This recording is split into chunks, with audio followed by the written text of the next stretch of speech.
And I will very quickly get it I'd like to onto welcome the you do. everyone Oh, I to should just the do a finishing. November I'll cut that a little bit, 2025 but meeting of the all Gainesville right. So let's End-of-Life go back. Doulas. I want to thank you so These are much for being monthly with us Zoom that we do today. This has been every so second informative and Wednesday at 3 enlightening, p.m. and I'm sure And we have different will topics. provide a lot of Today is information November for many 12th, people who will 2025. view it. And today we have Thank Michelle you. Thank you Montgomery, for having who me. is All right. a Any death last doula words in for us? Florida, but she Just is go a out there special, and sorry about serve that. She's a people. Do special, what you do has a best special because the flavor. world needs And your she's going work. to tell us So about the work that she that's my does. Thank you. last. And I'm just going to give it to you, Great. Michelle. All right. Oh, well, thank you for having me join for this month. I'm really excited to share a little bit about what I do and how it might support other doulas in being able to provide services and support to organ failure and transplant patients. As you said, my name is Michelle, and I first got into this. I'm going to go into this in my presentation, but I really was exposed to transplant and end of life when my sister Tammy had gone through her experience, which I'll share more about shortly. And then further down the road, I turned to end of life care after my stepfather had died of end stage cancer. So I've been a doula since 2022, 2023, just in like at the very end of 2022. And I have been serving Florida since. So yeah. I'm just going to jump right in. And if there are questions, we can tackle those at the end. So we're going to talk about how doulas bridge the gaps in organ failure and transplant care. And as I mentioned, I am here because of the woman that you see on the screen, my sister Tammy. So in 2010, she was in and out of the doctor's offices for what they thought was a cold and bronchitis and pneumonia. You name it, she was diagnosed with it. Until one day she woke up and her legs were swelling and she walked herself to the emergency room and she found out that her heart was at 10% ejection fraction rate. Turns out there had been a virus that had attacked her heart, and she was immediately put on an LVAD, a mechanical heart pump, as a bridge to transplant, which she lived with for almost 2.5 years before a heart was found. During that time, she spent a lot of her time in hospital. She had a lot of complications. It was not an easy process for her. And it was during one of those stays that she had said something that completely changed the way I understood what she was going through. She had said, I feel like everyone has one outcome in mind and they all want me to be Iron Man about it. But I wish that I had just one person in my corner who didn't expect that much from me, because most of the time I'm tired and I'm struggling, and I wish that that could be enough. The day she said this, she was having a pretty tough time. Now, I didn't know then what I know now. Our family rallied around her. We were amazing cheerleaders. We took care of all the practicalities, and we were terrified of the what ifs. And I'm sure most people who watch this, who work with end of life clients, know that feeling well. I cannot tell you how many times I unintentionally invalidated her with dismissive phrases like, don't be silly, stay positive, everything will work out, we'll cross that bridge when we get to it. I was terrified of talking about the hard stuff. I was scared of it because I thought that it would suck all the hope out of the room and make the bad thing happen. Now, fast forward from 2012, when this was all going on, to 2023. I was in my first year as an end-of-life doula, and I was supporting an end-stage organ failure patient. She had come to me because her needs, wants, boundaries, and expectations for her death scared her family. Essentially, she wanted no interventions. And what she told me and how she approached me was that she said, this will be my last time to feel alive, to feel pain, to feel what it's like to die, my last chance to feel, period. But this scares my family. I'm reaching out to you because I need someone in my corner. And I thought it was one of those moments where her words really echoed what my sister had said. And that was when the connection threaded itself in my heart, where I realized that we absolutely needed doulas in this space. And by this space, of course, I'm talking about transplant and organ failure. So let's talk about the organ failure patient. They may or may not be in end-stage failure, so they may or may not be terminal. They also may or may not be candidates for transplant, right? It really depends on their situations.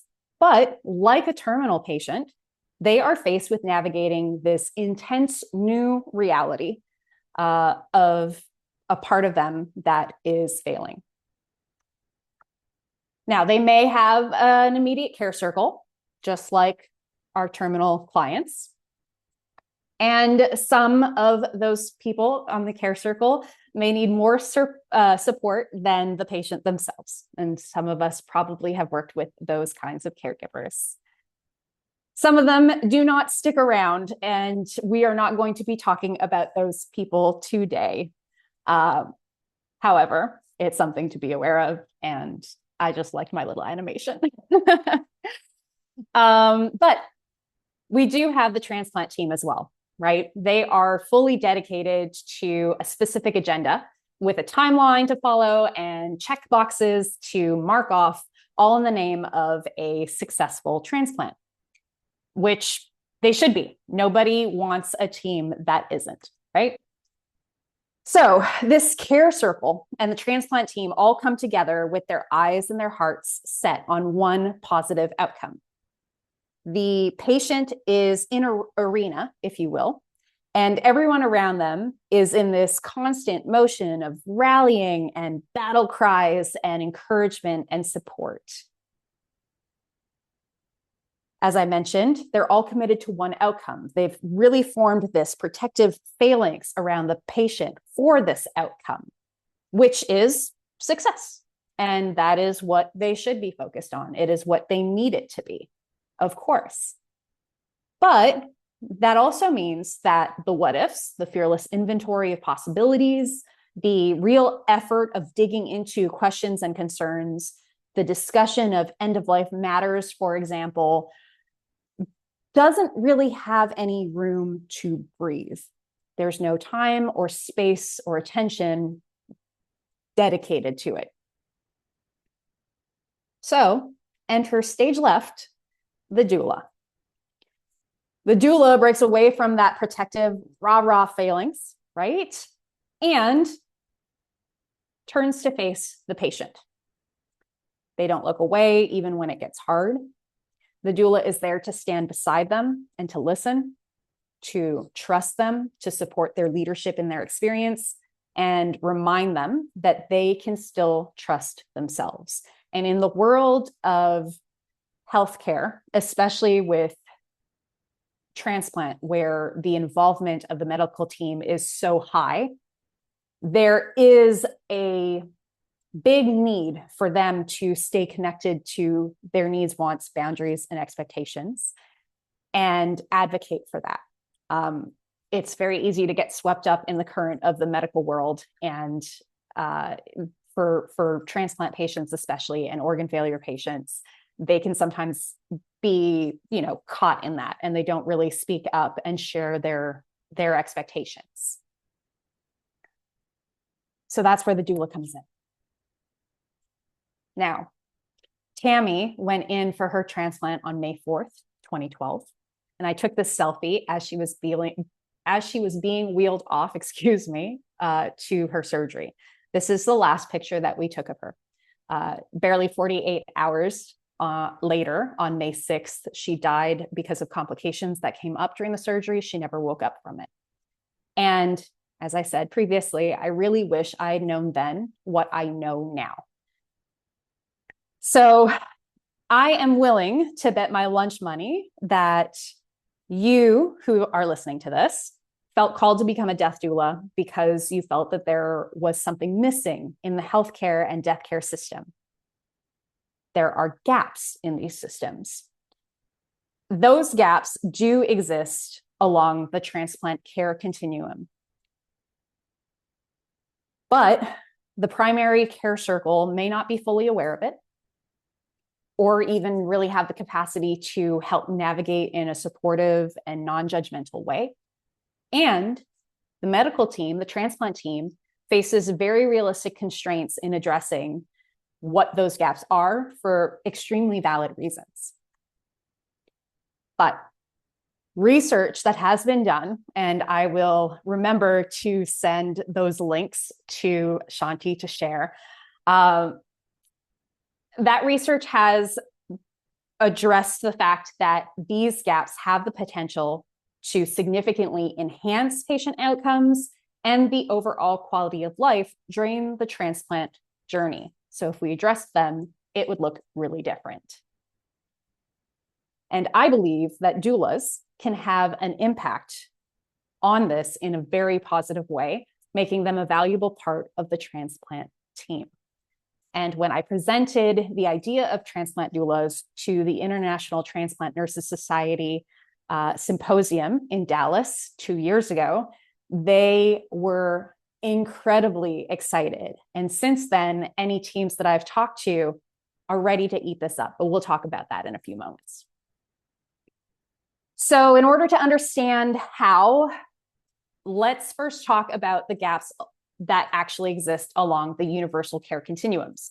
I'm going to start by just briefly explaining what those care continuums are and really how the doula then plays into these sort of pathways. So they're really overarching pathways that everyone will follow. And of course, this is, it's going to vary based on somebody's individual circumstances, right? Transplant patients, organ failure patients, living organ donors, they will all sort of bounce around based on where they're at in their journey. But this is the typical pathway one would follow if everything worked out perfectly. So first, we've got the care continuum for organ failure. The first thing that happens is diagnosis. This is often includes a shock of hearing the news, trying to understand complex medical information that's getting thrown at them, figuring out what life looks like from here on out. This is very similar to end-of-life clients that we support who just find out that they're terminal.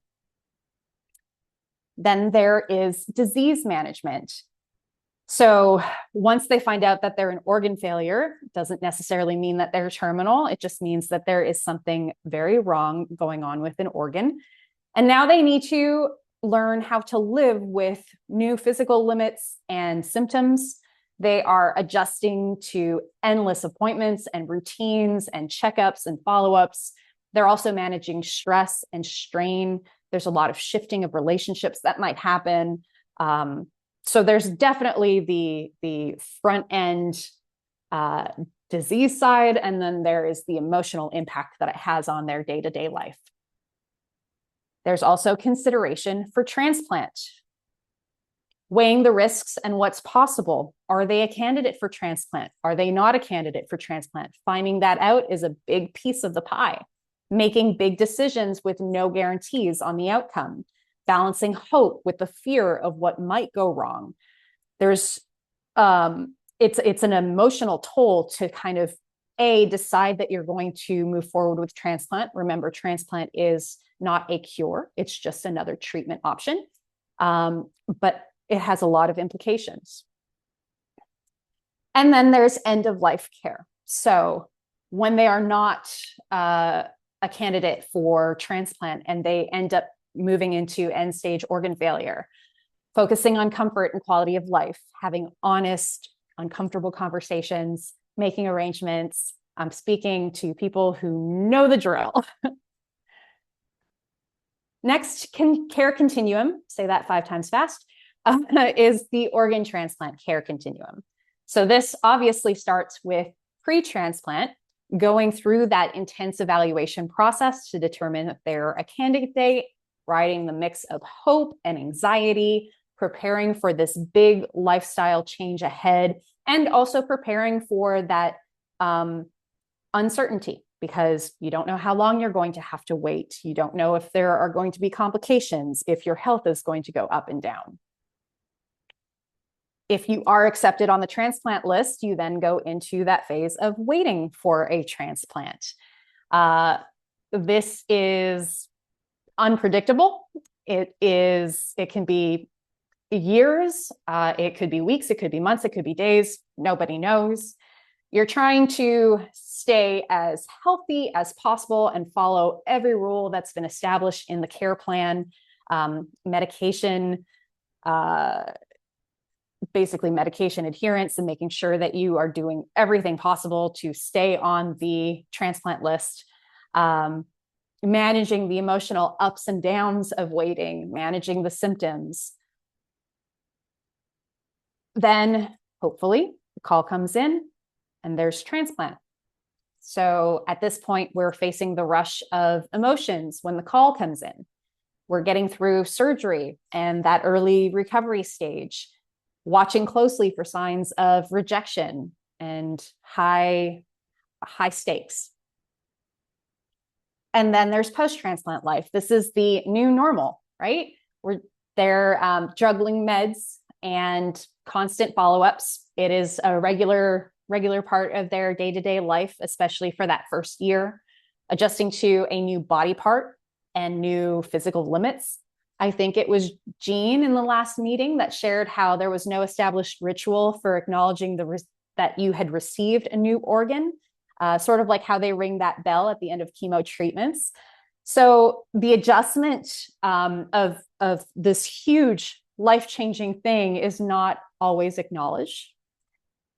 And there's processing the emotional and identity shifts that come with receiving a new organ, not to mention the grief work that most patients have to work through.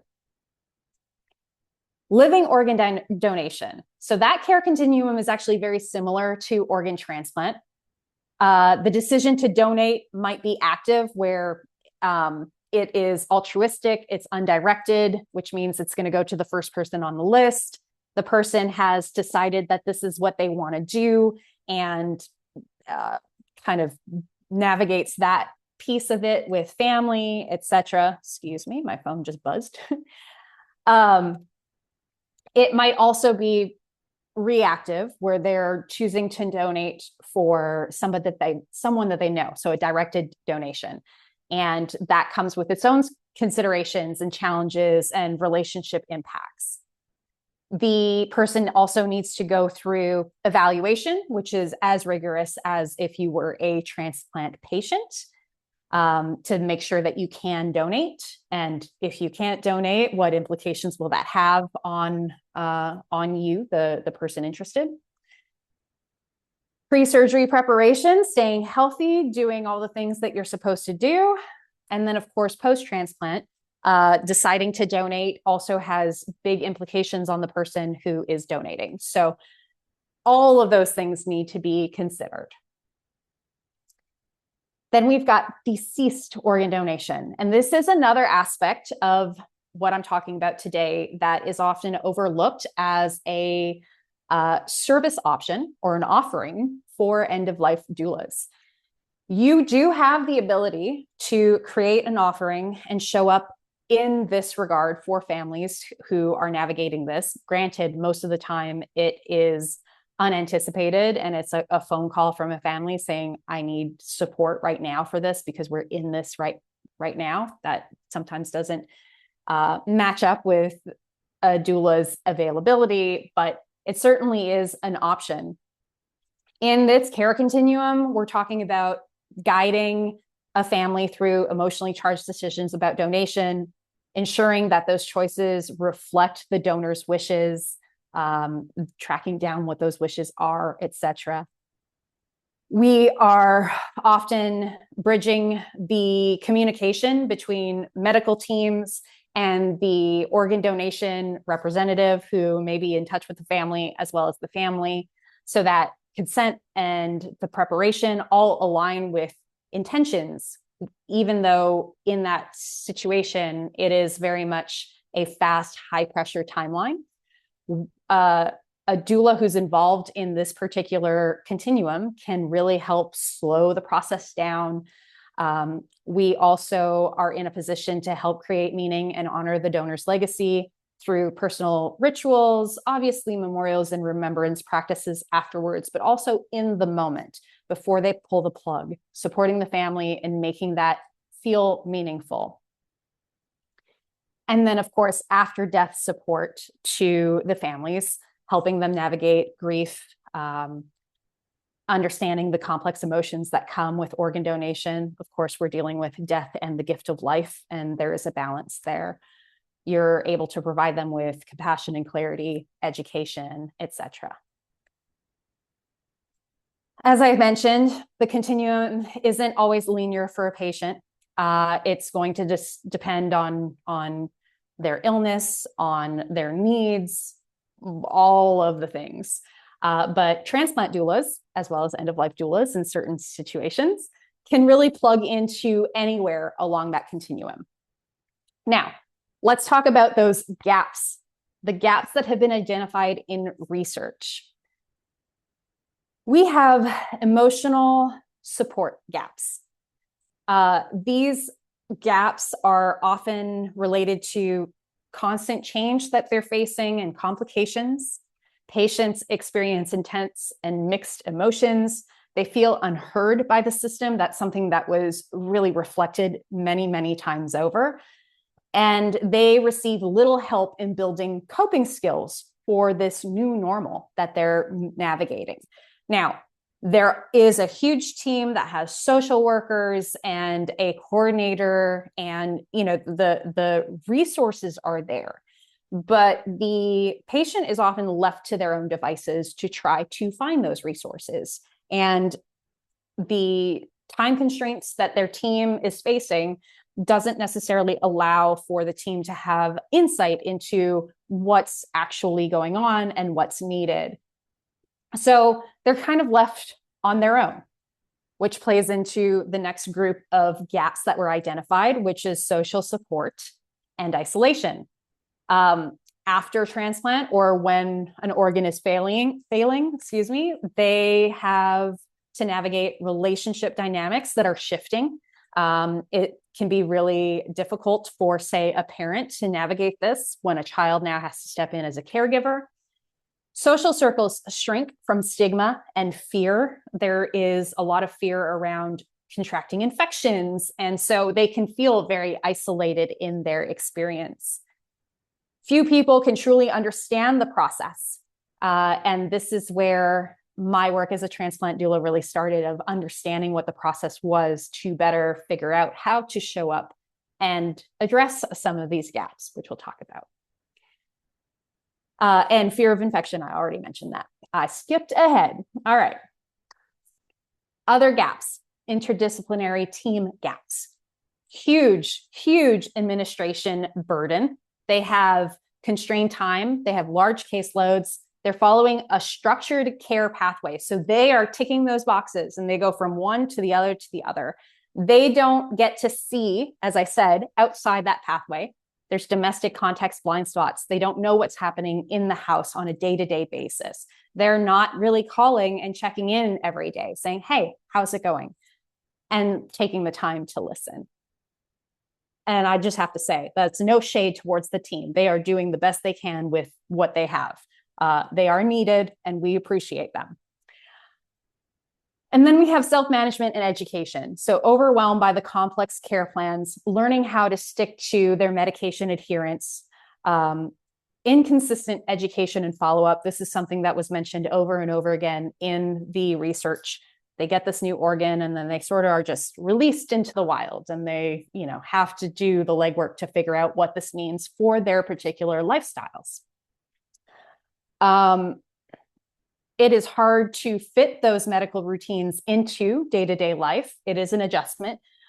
It's a new normal. And then there's also a lack of self-advocacy. It can be very overwhelming. It can almost be intimidating to face a transplant team and say, you know what, this isn't working for me. And nobody is training them on how to do that. No one's training them on how to think critically about some of the changes in their day-to-day life. So there are gaps. But remember, I was already an end-of-life doula when I worked with the organ failure patient, my client. And I was starting to see where those gaps were showing up. And I began to piece together a model of care that might actually help bridge those gaps. So what is a transplant doula? What I'm about to go over, I am sure you're going to recognize because it is basically verbatim the same model of care that end-of-life doulas follow based on NIDA's proficiency, right?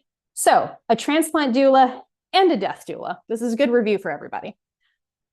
We provide non-medical holistic support to the transplant patient, organ failure patient, living organ donor, deceased, or family to the deceased donor, and their care circle at any and all stages of that transplant journey.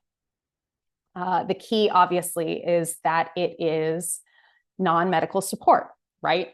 We're never providing medical advice or performing any medical tasks unless we're trained and hired to do so. That's a totally separate thing. We never contradict the healthcare providers when asked about a disease or what to expect. We're always referring back to the medical team statements and helping to really navigate what those are. Our overall model of care focuses, on the doula's intuition and curiosity to really uncover where we can best support somebody throughout that transplant journey, right? So we're using deep listening, presence, a healthy dose of doing. We're offering the emotional, practical, physical, and spiritual support. We're holding space. We're helping integrate care plans into their day-to-day life. And we are acting as an advocate for the decisions that our clients have made. So that emotional, practical, physical, and spiritual support, that is the bulk of what it is that we do. Care circle support. So doula's approach is very care circle centered, meaning we are not replacing the partners. We're not replacing family members. We are definitely not replacing other care providers. Most of the time, that primary caregiver is also supported by us with regular check-ins. We're paying attention to what's going on with them. But we really are bolstering the support that already exists within the care circle that the client has. We also focus on non-biased, evidence-based education. So anytime education is needed or required, a transplant doula, end-of-life doula, doula in general, offers that non-biased, evidence-based education. We might also make referrals to appropriate community resources and care providers, and again, increase access to what is already available. But we are there to kind of gather and share, is how I've always put it. Advocacy and informed decisions. So we are always going to ensure that our client has all the pieces that they need in order to make an informed decision for themselves. This is what helps them identify and communicate those needs, wants, boundaries, and expectations. If you've known me for any amount of time, you know I always refer back to that with not just themselves, but their care circles and their transplant team. So doulas do not speak for, nor do they ever make decisions on behalf of the client. And then we're team members. So transplant doula is a team member with a special dedicated role. We cannot and do not replace anybody on that team. We don't replace any healthcare professional. We really are that additional branch of support that complements the services to the transplant patient and their care circle. But of course, again, you know that. Like end-of-life doulas, transplant doulas are not regulated. There is no one governing body to uphold standards. That's both pros and cons. That's a matter for another day, but I would love to have an open discussion about that at some point. And we do not hold attachment to an outcome. So one of the big differences is that when I'm working with a transplant patient or organ failure patient that is not terminal, I'm really existing in a place of in between, right? With somebody who has been given a terminal diagnosis, we know the end result and we're navigating that. With this, there's a lot of uncertainty. There's a lot of possibility. There's a lot of hope. There's a lot of fear. There's so much going on. So it really does challenge myself in my practice to show up with absolutely no attachment to an outcome. Our priority is the comfort and trust of a patient. But when I say comfort, I don't mean I'm walking in there thinking I'm going to make them comfortable, because the moment I do that, I enter into a codependent relationship with the person that I'm supporting. And that is a no-go, right? So it is a matter of ensuring that they are setting the pace, they are moving things forward, and I'm there to respond to it. All right, I'm going to get off my little soapbox for that.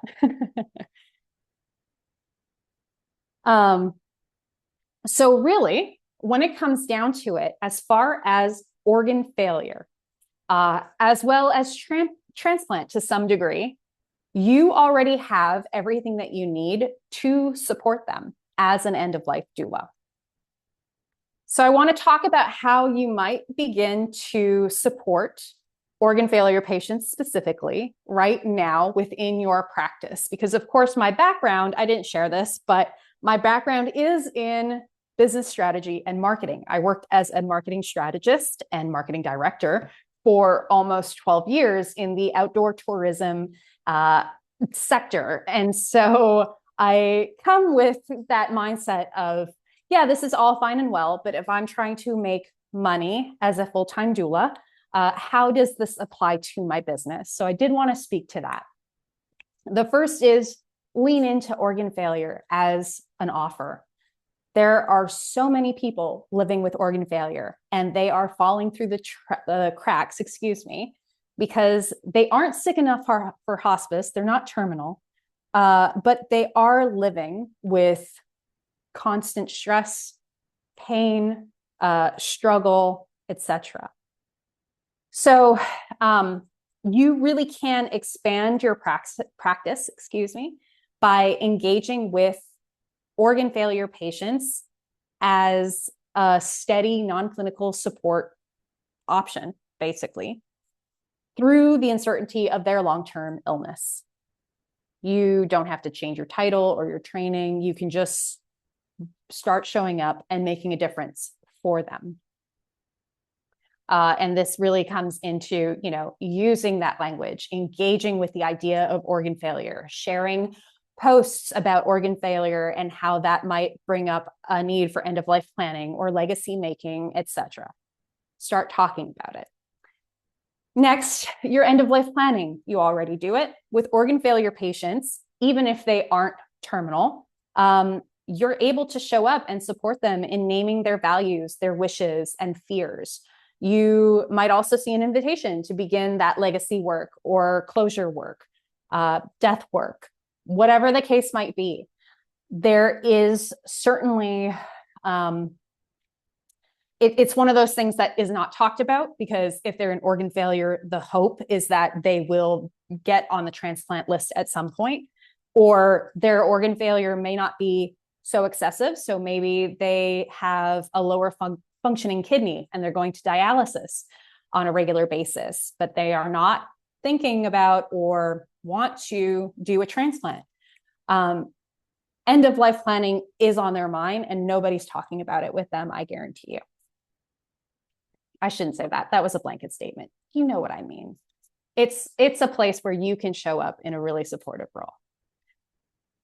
Hold the line in between.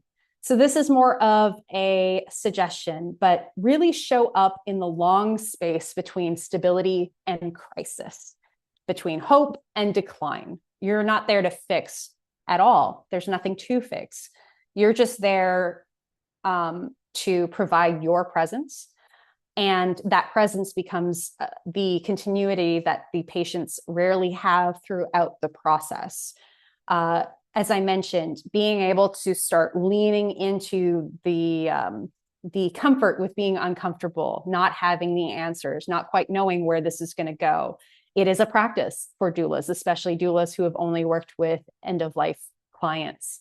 So learning how to hold that space is a practice that is worth just bringing into your day-to-day now. Guide advanced care. Many of you are probably already doing advanced care planning and helping manage medical directives. With organ failure patients, you can absolutely support them in exploring the what if scenarios that their family may not be comfortable exploring, right? Help them articulate what quality of life means for them and complete those advanced directives for their care circles.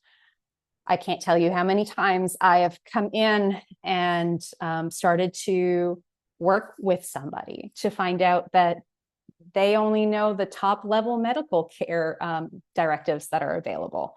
They'll say, yeah, I have a do not resuscitate. Great. What else? I don't know. So having those conversations with organ failure patients can really shift their experience and their sense of peace with what's going on. Build resource pathways. So create and maintain a local referral list. Start looking at dialysis, that should say dialysis centers. I found a mistake. I knew there would be one in this. That make a list of your local dialysis centers, support groups, LVAD education programs, if there's any in the area, transplant centers, OPOs in your area, palliative consult lines, whatever the case might be. Start building that resource. And start reaching out to them. Introduce yourself, let them know what you do and how you might support some of their clients. And you'll be surprised at how quickly referrals will start coming through to you. Because as I said, the teams are hungry for that support because they see how their patients are slipping through the cracks or don't have the support that they need. And they want to be able to be helpful. And last but not least, support the caregiver. So organ failure patients are one thing, but the family of organ failure patients are looking for resources as well. So you can, as you probably already do with the caregiver to the end-of-life client, guide those short, structured family check-ins to clarify roles, reduce burnout, ask them how they're doing. It goes so far. It also helps keep everyone on the same page so that caregivers feel supported. They don't feel scattered. They feel like somebody's in their corner too.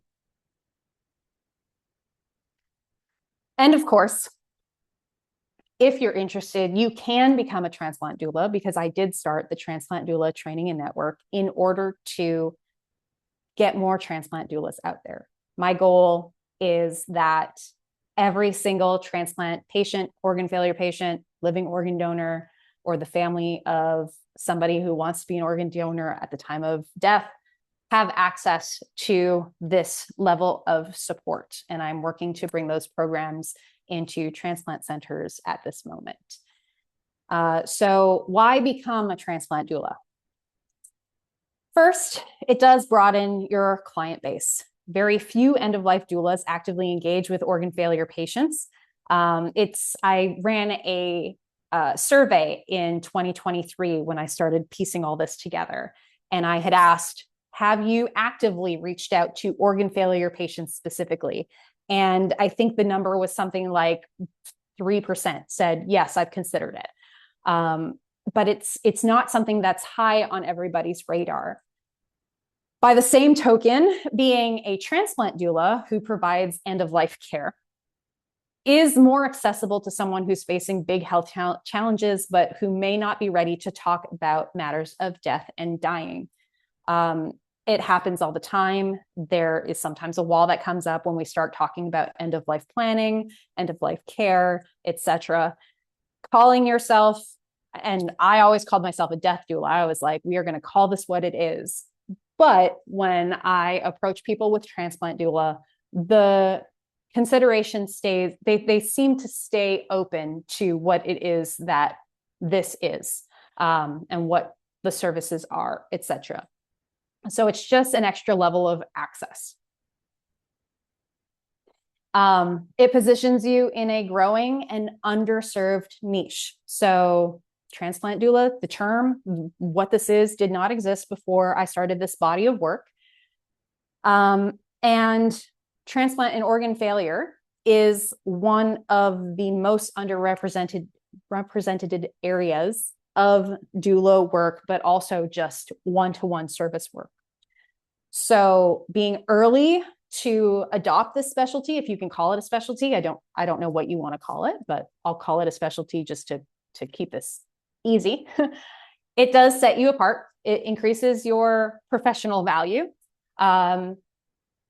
It is, I am working to make it a recognized level of care that is a part of the transplant team. That is the goal.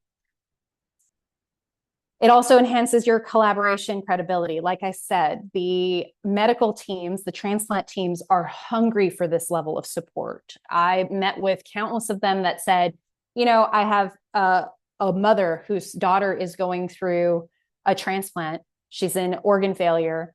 The mother is single, has no care group, and works full-time. There is an opportunity for a transplant doula to come in and support, right? So they're hungry for what we offer, and the ability to team up and to integrate seamlessly into that hospital setting. It's wide open. It's there. And part of what I offer in the training is how to properly navigate and build relationships with the healthcare teams. We never want to put ourselves in a situation where it's them versus us. Birth doulas have run into that with doctors. It is not the situation with transplant doulas, and I'm actually really excited by that. It also expands, your emotional and ethical toolkit. I've talked about it already, but holding space when the outcomes are unpredictable and death is one possibility, but not the only one, is not something that I was prepared for. You know, I had a very specific way of approaching things, and this blew me wide open with how I show up and support. And of course, it creates new streams of both impact and income. One thing with organ failure patients, as well as transplant patients, the longevity of your relationship with them can be years. Obviously, it means being very creative with how you price yourself and what those offerings look like. But it is definitely, when it comes to income, I have found it to be extremely sustainable.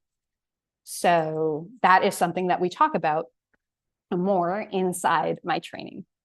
So a few things to know. I'm only going to go over this very quickly because I've already sort of spoken to these, but it asks more of your ability to hold discomfort. Again, that ability to stay in the unknown. As I said, something I wasn't expecting, I was surprised by, but it has made me a better doula. Transplant teams are hungry for your involvement. So yes, they want us there. They want to be able to provide this resource, and they are more than happy to make referrals. And there is a lot to learn, but it has changed how I show up, not just with my clients, but as a professional. You start to think differently about the care, about communication, what it means to truly accompany someone through that uncertainty. Which leads me to the transplant doula. I am in the process of opening up the doors in January. It's not open yet. It is a lifetime membership. You pay once and never again. There are payment plans, of course. There's a core course that has 9 modules, possibly 3 additional ones as I work on it right now. We've got group coaching every month. You are fully supported. It is a community. People are sharing research and tips and thoughts and discussions in that community. And then, of course, there's professional support.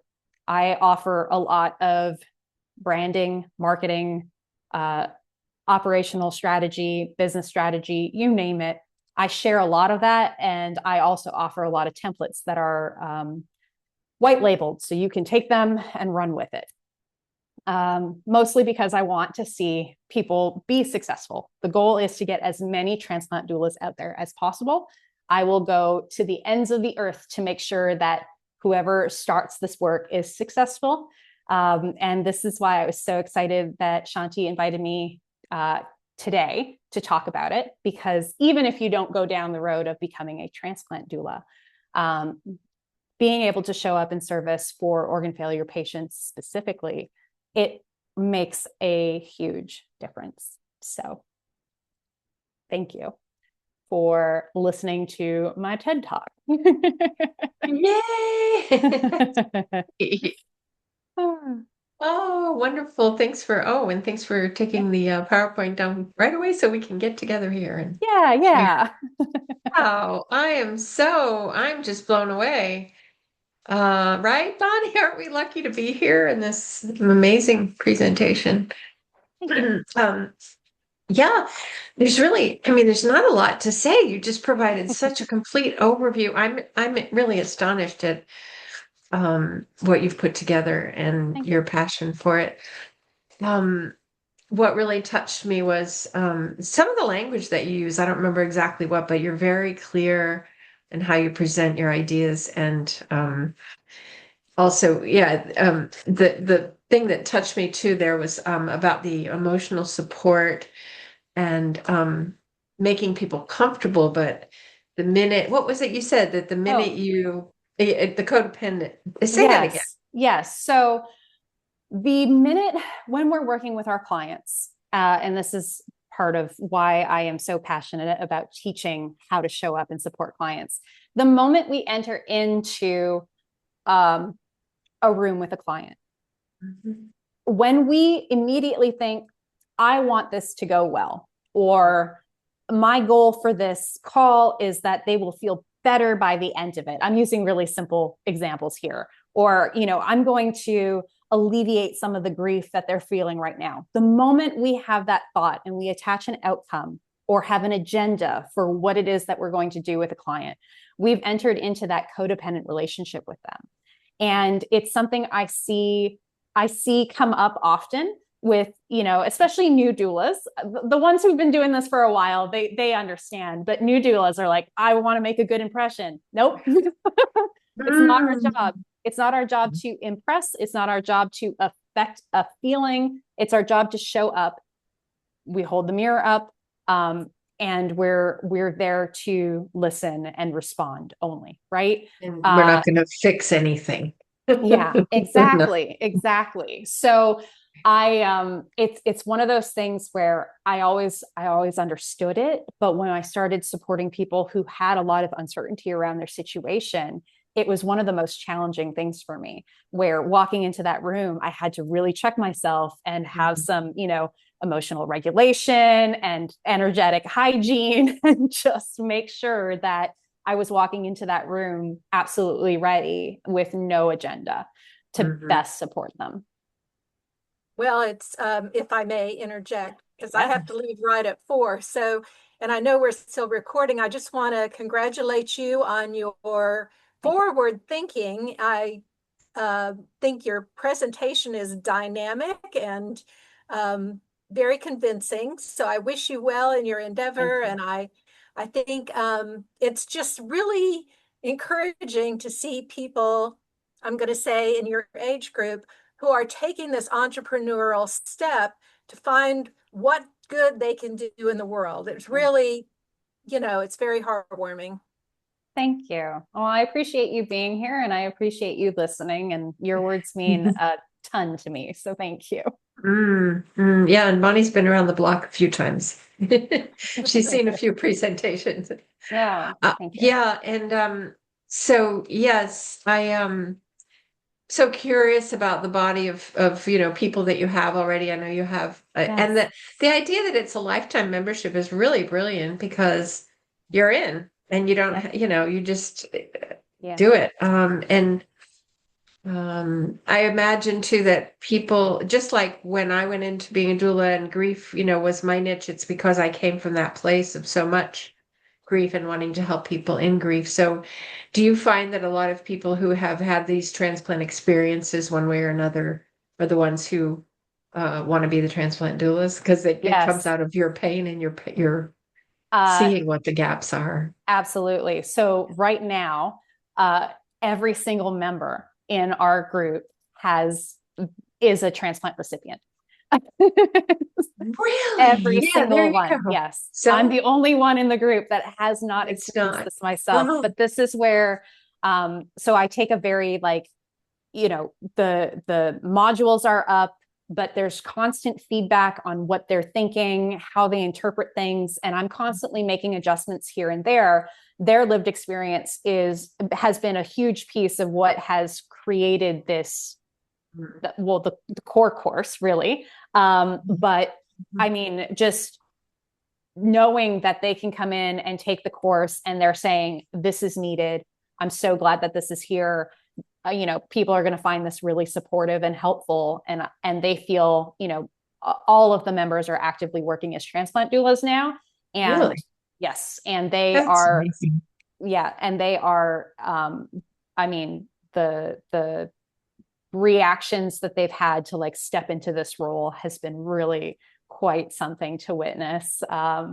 They love the work and they love to be able to show up and support others in ways that they wish they had been supported. So, well, again, I applaud you. I'm sorry I have to scoot. That's fine.